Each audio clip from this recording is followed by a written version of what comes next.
할렐루야. 11월 한 달 동안도 영이신 하나님을 믿음으로 바라보시는 우리 성도님 되시길 소망하면서 11월 2일 하나님 말씀을 함께 받겠습니다. 하나님께서 주시는 말씀은 역대상 1장 28절에서 54절까지의 말씀입니다. 큐티인 책자 11월 2일 월요일 말씀입니다. 제가 1절에서 33절까지만 읽도록 하겠습니다. 아브라함의 자손은 이삭과 이스마엘이라. 이스마엘의 족보는 이러하니 그의 맏아들은 느바요시요 다음은 게달과 압부엘과 미삼과 미스바와 두마와 마사와 하닥과 데마와 여둘과 나비스와 게드마라. 이들은 이스마엘의 자손들이라. 아브라함의 소실 그두라가 낳은 자손은 시므란과 욕산과 무단과 미디안과 이스박과 수아요. 욕산의 자손은 스바와 드단이요. 미디안의 자손은 예바와 에벨과 한옥과 아비다와 엘다아니. 이들은 모두 그드루아의 자손들이라. 아멘. 11월부터 역대기 말씀이 시작됩니다. 역대기는 이름 그대로 지난 시대의 중요한 일들을 기록한 책입니다.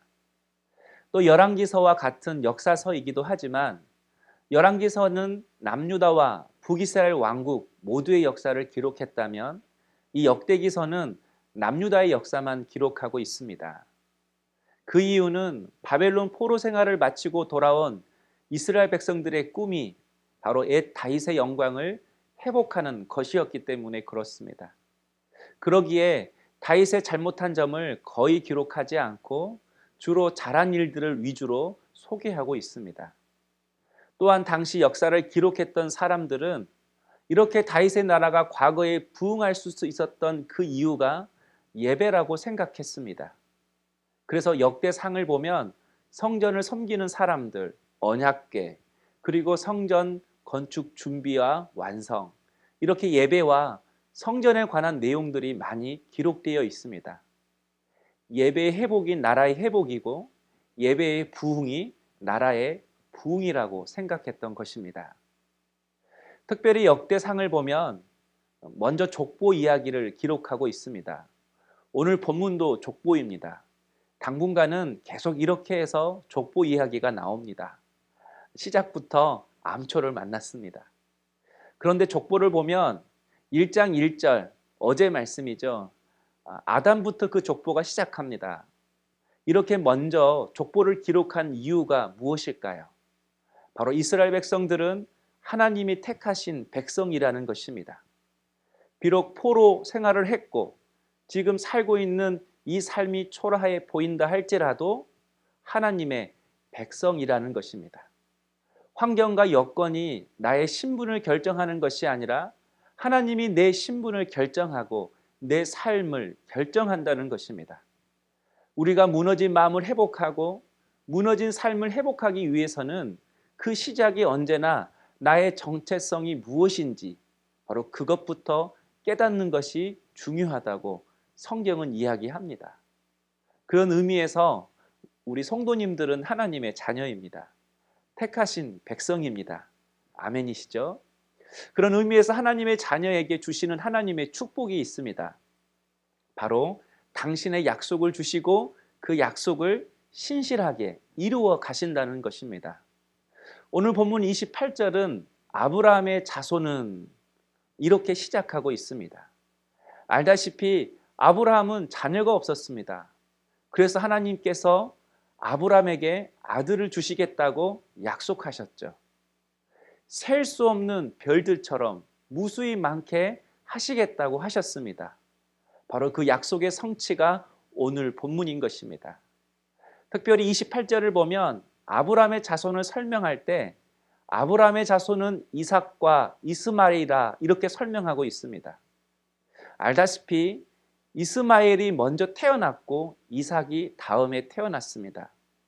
그러면 순서상으로 이스마엘이 먼저 나와야 하는데 이삭이 먼저 기록되어 있습니다. 바로 그 이유는 이삭이 언약의 자녀이기 때문에 그렇습니다. 다시 말해서 아브라함의 자녀라고 다 약속의 자녀가 아니라는 것입니다. 하나님은 이 수많은 사람들 중에 아브람을 택하셨고, 그리고 아브람을 통하여 태어난 그 이삭과 그의 약속된 자녀들을 통하여 하나님의 뜻을 이루어가고 계십니다. 그러므로 우리가 하나님의 자녀가 되었다라는 것은 정말 놀라운 축복입니다. 하나님께서 나를 통해 하나님의 뜻을 신실히 이루어 가신다는 약속이기 때문에 그렇습니다. 육신의 족보에 내 이름이 들어간 것이 아니라 약속의 족보에 내 이름이 들어갔음을 알고 우리 하나님께 감사할 수 있는 우리 모든 성도님 될 수 있기를 주님의 이름으로 축복합니다. 무엇보다 이렇게 하나님의 택하신 자녀는 하나님의 방법으로 살아가야 합니다. 여러분, 이스마엘이 왜 태어났습니까? 아브라함이 하나님의 약속을 믿지 않고 사라의 여종 하갈을 통하여 아들을 얻으려고 했기 때문에 그렇습니다. 인간의 방법, 사람의 방법이죠. 그러나 그렇게 태어난 이스마엘은 이삭을 괴롭혔습니다. 또 오늘 본문 32절에 보면 아브라함이 그들과 동침하여 낳은 자녀를 소개하고 있습니다. 사라가 죽고 나서 이 그두라와 결혼했는지는 정확히 알 수는 없습니다. 그러나 창세기 25장을 보면 오늘 본문 32절에 나오는 그두라의 소생 이야기가 나옵니다. 아브라함은 이 그두라의 소생들을 동방으로 가게 했다. 이렇게 창세기 25장 6절에 기록하고 있습니다. 다시 말해서 이삭과 그두라의 아들들을 아브라함이 떨어뜨려 놓았다라는 것입니다. 이유가 무엇이죠? 그두라의 자녀들을 동쪽으로 가게 했다라는 것은 이 그두라의 자녀들이 아브라함과 있을 때에도 여전히 세속의 자리, 죄의 자리에 있었다라는 것입니다. 그래서 이삭과 그두라의 자녀를 아브라함이 분리시킨 겁니다. 이삭을 구별시킨 것입니다. 이삭이 세상의 가치관, 죄의 유혹에 빠지지 않도록 이삭을 그렇게 구별한 것입니다.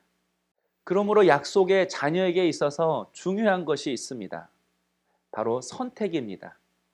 좋은 것을 취하기 위해서 버려야 합니다. 그래서 신앙은 선택입니다.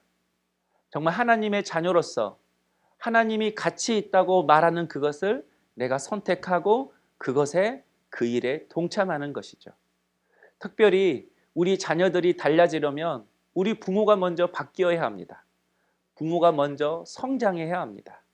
정말 가치 있는 것들을 우리 부모들이 먼저 선택하고 따라야 한다라는 것입니다.